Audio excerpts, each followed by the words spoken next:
Oui, frères et sœurs, amis de la Révolution chrétienne, oui, vous m'avez posé une question concernant les musulmans et aussi les chrétiens. Vous m'avez posé la question, puisque vous cherchiez à comprendre si les musulmans sont des chrétiens ou si les chrétiens sont des musulmans. Je vous dirai par un nom, N-O-N. Mais il y a des points de ressemblance. Pourquoi j'ai dit N-O-N? Puisque parler d'un chrétien, dans le mot chrétien, il y a le mot Christ. Donc un chrétien, en un mot, c'est un disciple de Jésus-Christ. C'est lui qui croit à la doctrine de Jésus-Christ. C'est lui qui croit à 100% à Jésus-Christ. C'est celui-là que nous appelons un chrétien. Alors qu'un musulman croit à Jésus-Christ, mais pas à 100%. Pourquoi je dis qu'un musulman croit à Jésus-Christ?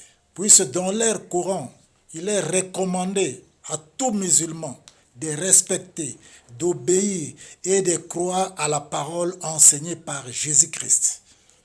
Dans le Coran, le mot Jésus-Christ est remplacé par Issa. Donc Jésus-Christ en arabe c'est Issa.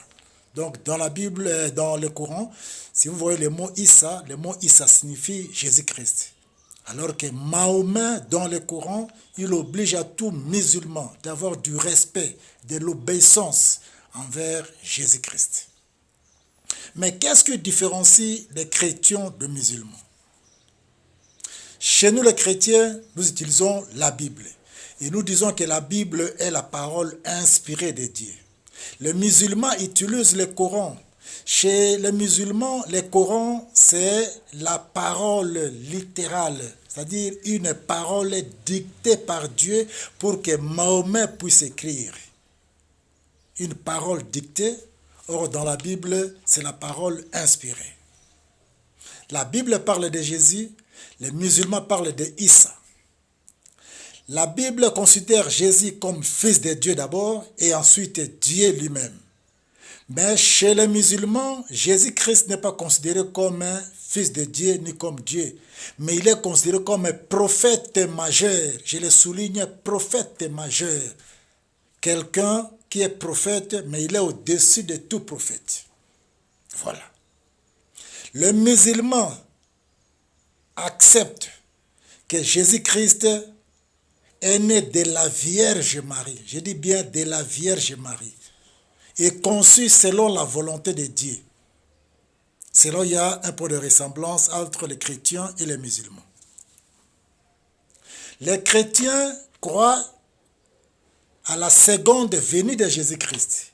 Les musulmans, eux aussi, croient à la seconde venue de Jésus-Christ avant le jugement dernier.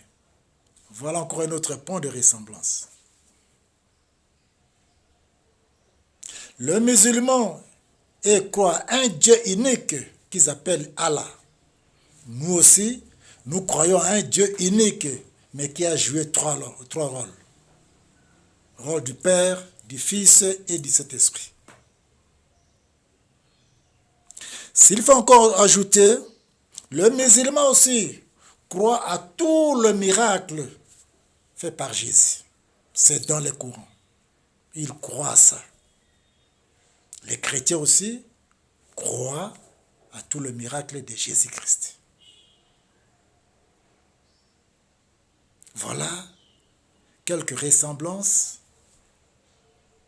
et quelques points qui essaient un peu de nous différencier des musulmans. Mais l'essentiel dans tout ça, c'est quoi?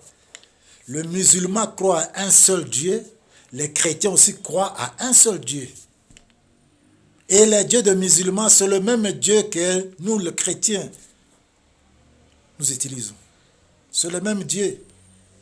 Mais dans leur langue, au lieu de parler de Dieu, les musulmans parlent de Allah, Allah, Allah, le seul Dieu, l'unique. Le Coran, frères et sœurs, c'est l'Ancien Testament en général. Et aussi une partie du Nouveau Testament. De la création jusqu'à la conception de Marie, à la naissance de Jésus et jusqu'à la mort de Jésus. Mais chez les musulmans, ils disent que non, il y a eu simulacre de crucifixion. Donc, celui qu'on avait crucifié, celui qui était mort sur la croix, ce n'était pas lui le vrai Jésus. Le vrai Jésus n'était pas mort sur la croix, Dieu l'avait enlevé. Dieu l'avait enlevé. C'est pour cela qu'il viendra au dernier jour. Voilà ce que disent les musulmans. Ne pensons pas que les musulmans ne connaissent pas Jésus. Non, ils connaissent Jésus, ils obéissent à la parole de Jésus et ils savent que Jésus était conçu d'une vierge et Jésus l'avait enlevé pour revenir au dernier jour. Voilà les musulmans.